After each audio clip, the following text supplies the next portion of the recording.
Hi good morning. So ఇది వచ్చేసి Ravi birthday vlog and travel vlog కూడా. సో రవి బర్త్డే రోజే మేము బెంగళూరు అయితే వెళ్తున్నాము కందుకూరు నుంచి. సో ఇక్కడ నుంచి కార్ అంటే ఇంట్లో నుంచి కార్ బయటికి దింపాలి అంటే చాలా కష్టం. కష్టం అంటే రవికి ఈజీగానే ఉంటుంది, అంటే ఏమనిపించదంట, కానీ చూసే వాళ్ళకైతే భయము. కారు ఒక సైడ్కి ఇలా వంగిపోతుంది. ఇక్కడైతే మేము అమ్మ వాళ్ళ ఇంటికి స్టార్ట్ అయ్యాము. అప్పటికి టైం 9:30 అలా అయింది. సో రవి బర్త్డే కాబట్టి ఇంకా టెంపుల్కి వెళ్ళేసి వెళ్దాము అని చెప్పి అదే టెంపుల్కి వెళ్ళేసి అమ్మ వాళ్ళ ఇంటికి వెళ్దాము అని చెప్పి ఇక్కడైతే టెంపుల్కి అయితే వెళ్తున్నాము. సో శివాలయంకి వెళ్తున్నాం అనమాట. ఈ ఈ గుడి నాకు చాలా అచ్చొచ్చిన గుడి అనమాట. సో ఇక్కడ ఏదనుకున్నా జరుగుతూ ఉంటుంది ఈ శివాలయంలో. సో నాకు బాగా సెంటిమెంట్, అందుకే నేను ఇక్కడ ఈ శివాలయంకి అయితే వచ్చాను. ఇంకా వినాయకుడి సంబరాలు జరుగుతున్నాయి కాబట్టి సో వినాయకుడిని ప్రతి ఊళ్ళో పెట్టేశారు. అండ్ ఇది వచ్చేసి ఆనుకొనే ఉంటుందన్నమాట, గుడికి సంబంధించింది. సో ఇక్కడ అన్ని అన్నదాన కార్యక్రమాలు అయితే జరుగుతాయి. సో వచ్చేసి రవి బర్త్డే. సో ఈసారి అయితే అసలు ఏం ప్లాన్ చేయలేదు. అన్నీ బాగుంటే నెక్స్ట్ ఇయర్ ప్లాన్ చేద్దాం అనుకున్నాను. సో ఇయర్ అంటే ఇంకా ప్రయాణము కందుకూరు రావటం ఇంకంతా హడావిడిగా అయిపోయింది. సో అందుకే ఇంకేం ప్లాన్ చేయలేదు. ఇంకా అమ్మ వాళ్ళ ఇంటికి అయితే వెళ్ళే దారనమాట ఇది. ఇంకా అమ్మ వాళ్ళ ఇంటికి అయితే వచ్చేసాను. సో ఇంక మళ్ళీ హడావిడిగా మళ్ళీ ప్యాకింగ్ అనమాట. సో రవి బర్త్డే అని చెప్పి అమ్మ పాయసం అయితే చేసింది. మేము వెళ్ళేటప్పటికి మా అమ్మ పాయసం చాలా బాగా చేస్తుంది. సో ఇక్కడ స్ఫూర్తి చిన్న సర్ప్రైజ్ ఇచ్చింది, కేక్ కటింగ్. సో నాకు కూడా సరిగ్గా తెలియదు అనమాట. మా నాన్నతో పోయి కేక్ తెచ్చుకుంది. డాడీ కళ్ళు మూసే నేను కేక్ తీసుకొస్తాను, డాడీని సర్ప్రైజ్ చేస్తాను అని చెప్పింది. సరే ఇంకా ఆ ముచ్చట ఎందుకు కాదనాలి అని చెప్పి కళ్ళు అయితే మూసాను. సో ఇక్కడ బుడ్డి కేక్ అనమాట. సో నేనైతే గుండు అని వేయించేదాన్ని. ఇప్పుడు వాళ్ళు వెళ్ళారు కాబట్టి రవి అని వేయించారు. సో నేనైతే మోస్ట్లీ రవిని గుండు అనే పిలుస్తూ ఉన్నాను. ఒక పెళ్ళైనప్పటి నుంచి అదే పేరు అనమాట. నాకు రవి అంటాం కన్నా గుండు అంటమే ఇష్టం. సో నేను పెట్టిన నిక్ నేమ్, నాకు ఇష్టమైన నేమ్ కూడా గుండు అని. సో నేనైతే అదే పిలుస్తాను. నేను రవి అని ఎక్కడ మెన్షన్ చేయను ఎక్కువ. అంటే మామూలుగా విడిగా చెప్పడానికైతే రవి అనే అంటాను, కానీ మోస్ట్లీ నేను పిలిచేది ఆ నేమే. ఇక్కడ వచ్చేసి కేక్ కటింగ్ అయితే జరిగిపోతుంది. అంటే ప్యాకింగ్, లగేజ్ ప్యాకింగ్ ముందే అంతా ప్యాక్ చేసి పెట్టుకున్నాను, కానీ కొంచెం చిన్న చిన్న థింగ్స్ ఉంటాయి కదా, సో మళ్ళీ హడావిడి అయిపోయింది. ఇక్కడ క్లారిటీ అయితే కొంచెం మిస్ అయింది. వెనక నుంచి బాగా లైటింగ్ వస్తుంది, ఇంక అందుకే క్లారిటీ సరిగ్గా రాలేదు. మోస్ట్లీ వీడియోస్ అన్నీ నేను తీసుకుంటే నాకు కొంచెం సాటిస్ఫాక్షన్ ఉంటుంది. ఇంక ఎదుటి వాళ్ళకి ఇచ్చాను అంటే కొంచెం డౌట్ అనమాట, వాళ్ళు ఎట్ట తీస్తారా ఏంటా అని చెప్పి. సో అందుకే మోస్ట్లీ నేను ఎవరికి అంత అప్పచెప్పను. కొంచెం బాగా తీసే వాళ్ళు ఉంటే ఇంకా ఫోన్ అయితే వాళ్ళ చేతిలోనే ఉంటుంది. సో ఇయర్కి అయితే రవి బర్త్డే ఇలా సింపుల్గా సెలబ్రేషన్ అయిపోయింది. సో నెక్స్ట్ ఇయర్కి మంచిగా ప్లాన్ చేద్దాం అనుకుంటున్నాను. అండ్ లాస్ట్ ఇయర్ అయితే కొంచెం మంచిగానే సెలబ్రేట్ చేసుకున్నాం. సెలబ్రేషన్ అంటే ఏం లేదు, మనకి నచ్చినట్టు చేసుకోవటమే సెలబ్రేషన్ అంటే. ఓ పెద్ద డెకరేషన్ చేయటం అలా అంతా కాదు. సో నాకు ఎలా అంటే సెలబ్రేషన్ అన్న హ్యాపీనెస్ అయినా నాకైతే చిన్న చిన్న వాటితోనే చాలా హ్యాపీనెస్ వస్తుంది. సో కొంచెం అలానే ఆలోచిస్తూ ఉంటానన్నమాట. సెలబ్రేషన్ అంటే మనకి నచ్చినట్టు మనం అంటే మన హార్ట్కి సాటిస్ఫాక్షన్ అనిపించాలి, దాన్నే సెలబ్రేషన్ అంటారు. అండ్ ఇక్కడ పూర్వి అయితే ఇంకా అది ఎప్పుడెప్పుడు వేస్ట్ చేద్దామని చూస్తూ ఉందనమాట. ఇంకా నా వైపు కేక్ వైపు చూడటం సరిపోయింది, నేను ఎక్కడ రుస్తానా అని చెప్పి. అండ్ ఇక్కడ ఫైనల్గా అయితే బయలుదేరే టైం అయితే వచ్చేసింది. సో పుట్టిన నుంచి ఇంకా వెళ్ళేటప్పుడు కొంచెం ఎంతైనా ఎమోషన్ అనిపిస్తుంది. సో లోపల అయితే నేనైతే చాలా కంట్రోల్ చేసుకున్నాను అనమాట. సో హ్యాపీ ప్లేస్కి వెళ్తున్నప్పుడు, సేఫ్ ప్లేస్కి వెళ్తున్నప్పుడు ఏడవటం ఎందుకు అనిపిస్తుంది. సో ఇంకా అమ్మ అయితే ఎదురొచ్చేసింది. ఇంకా మేము బయలుదేరే టైం అయితే వచ్చేసింది. సో అప్పుడు టైం వచ్చేసి కరెక్ట్గా 10:50 అయిందనమాట. స్ఫూర్తి అయితే బాగా ఏడ్చేసింది, చాలా కంట్రోల్ చేసుకుంది అనమాట వాళ్ళతో మాట్లాడేటప్పుడు.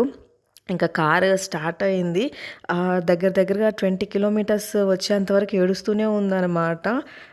బాగా ఇష్టము స్ఫూర్తికి అమ్మోళ్ళంటే, అమ్మన్న నాన్నన్న, అండ్ వాళ్ళకు కూడా స్ఫూర్తి అంటే బాగా ఇష్టం. సో మా ఇంట్లో ఫస్ట్ కిడ్ అనమాట స్ఫూర్తి. ఇంకా చిన్నప్పుడు అయితే చాలా బాగుండేది, బొద్దుగా ఒక బేబీ డాల్ ఉన్నట్టు ఉండేదన్నమాట. సో ఇక్కడ టాపిక్ వచ్చింది కాబట్టి మీతో షేర్ చేసుకుంటున్నాను. నా పెళ్లి టైంలో అప్పగింతలు చేస్తారు కదా, అప్పగింతల టైంలో నేను అసలు ఏడవలేదనమాట స్టార్టింగ్.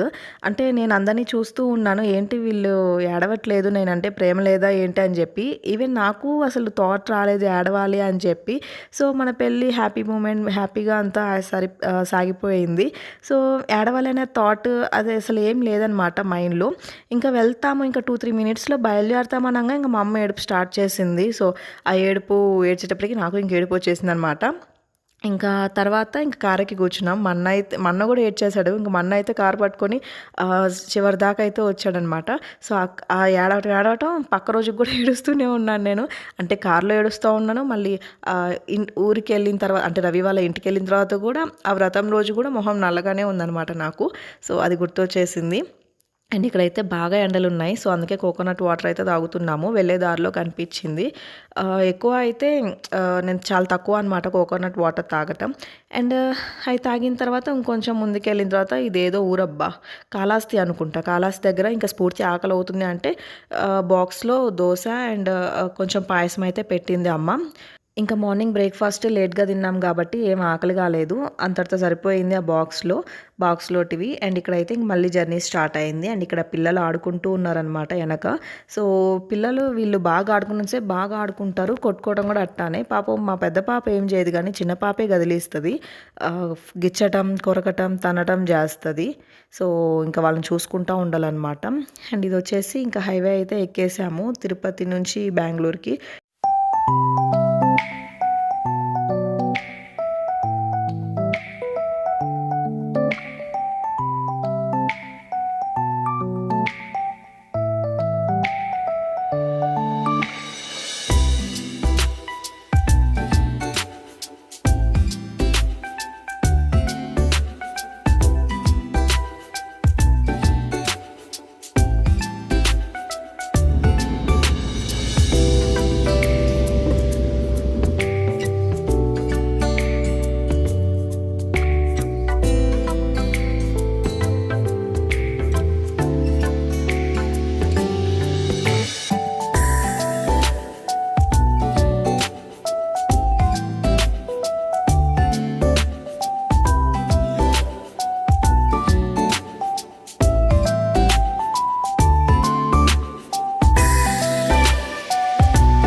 అండ్ ఇదొచ్చేసి ఇంకా 4:30 ఆ టైంలో అనమాట. కార్న్ కనిపించింది. సో, ఇంకా స్ఫూర్తి కార్న్ తింటాను అని అడిగితే ఇంకా ఆగి తీసుకొచ్చాడు. సో, కార్న్ అయితే నేను పెద్ద ఫేవరెట్ కాదు. క్రిస్పీ కార్న్ అయితే బా తింటాను అండ్ బా చేస్తాను గూడా. సో, ఇక్కడొచ్చేసి పిల్లలైతే తింటున్నారనమాట. నేను కూడా టేస్ట్ చూసాను. నాకైతే ఏం నచ్చలేదు. అంటే స్వీట్ కార్న్‌ని జస్ట్ కాల్చారు. అంత టేస్ట్ అయితే ఏం లేదు. ఇక్కడైతే ఫుల్ ఎండ ఉంది. అందుకే ఇంకా షేడ్స్ అయితే పెట్టుకున్నా. అండ్ ఇదొచ్చేసి 6:30 ఆ టైంలో ముల్బాగాలైతే వచ్చేసాము. ఇక్కడ దోస అయితే ఓ రేంజ్‌లో ఉంటది. చాలా బావుంటదనమాట.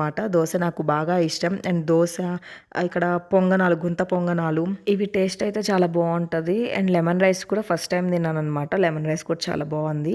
ఇది ఘీ దోస అంటే నెయ్యి యాడ్ చేస్తారంట ఈ మసాలా దోసలో. సో, ఎప్పుడైనా తినొచ్చు గానీ డైలీ తింటే ఖచ్చితంగా హార్ట్ అటాక్ అయితే ఖాయం అనమాట రావటానికి. సో, ఇంకా అలా ఉందనమాట. చాలా బావుంటది టేస్ట్ అయితే. సో, ఇంకా వీకెండ్స్ చూడాలా, ఇంకా నిలబడాలి క్యూ అంటే ప్లేస్ దొరకదు. ఇంకా క్యూలో నిలబడాలి ప్లేసెస్ కోసం అలా ఉంటది. వీక్ డేస్ అయితే ఓ మాదిరిగా ఉందనమాట. సో, ఇక్కడైతే లెమన్ రైస్ తింటే అండ్ పూర్వీకి కూడా దోస పెట్టేస్తూ ఉన్నాను. అండ్ టేస్ట్ అయితే చాలా బావుంది. మేము బెంగుళూరు నుంచి ఇటు కందుకూరు వెళ్ళేటప్పుడైతే మార్నింగ్ 8, 8:30 టైంలో తింటాము. అండ్ ఈవినింగ్ టైం అయితే ఈ 6:30 అలా అవుతది. అది ఒక ఫిక్స్ అయిపోయిందనమాట ఆ టైం టేబుల్. ముల్బాగాలో దోస తినాలి అని చెప్పి. అండ్ పొంగనాలు కూడా చాలా బావుంది. అంటే నాకు బాగా ఇష్టం. గుంత పొంగనాలు గానీ, బోండా అలాంటివి బాగా ఇష్టం అనమాట. So, plain dosa. ఇక్కడొచ్చేసి ఇంకా టిఫిన్ అంతా కంప్లీట్ అయిపోయింది. పూర్వి అయితే ఐస్ క్రీమ్ తింటుంది. అది మ్యాండేటరీ అనమాట. నాకు స్వీటు, పిల్లలకి ఐస్ క్రీము అది మ్యాండేటరీ ఎక్కడున్నా. ఇక్కడైతే ఇంకా ఐస్ క్రీమ్ అయితే తినేస్తున్నారు. అప్పటికి టైం వచ్చేసి 6:30 అలా అయింది. సో, నా ఫోన్‌లో ఛార్జింగ్ కూడా లేదనమాట. కొద్దిసేపు వెయిట్ చేసి అక్కడ షాప్‌లోనే ఒక 10 నిమిషాలు పెట్టాను. కానీ చాలా లేట్‌గా ఎక్కింది ఛార్జింగ్. అంతసేపు అంటే ఒక 10 మినిట్స్ పెట్టినా కూడా గట్టిగా ఒక 3% కూడా ఎక్కలేదు. ఇంకా బెంగుళూరు వెళ్ళిన తర్వాత ఇంకా పిజ్జా హట్‌కెళ్ళి పిజ్జా తినేసి ఇంక ఇంటికెళ్ళామనమాట. సో, ఇంక అదేం షూట్ చేయలేదు. ఫోన్‌లో ఛార్జింగ్ అయిపోయింది. ఇంకా ఈ వీడియో అయితే ఇంతటితో ఎండ్ చేసేస్తున్నా. నా వీడియో మీకు నచ్చినట్లు కనుక అయితే please like, share and subscribe అయితే చేయండి. పక్కనే ఉన్న బెల్ ఐకాన్ కూడా క్లిక్ చేసేయండి. Okay then by.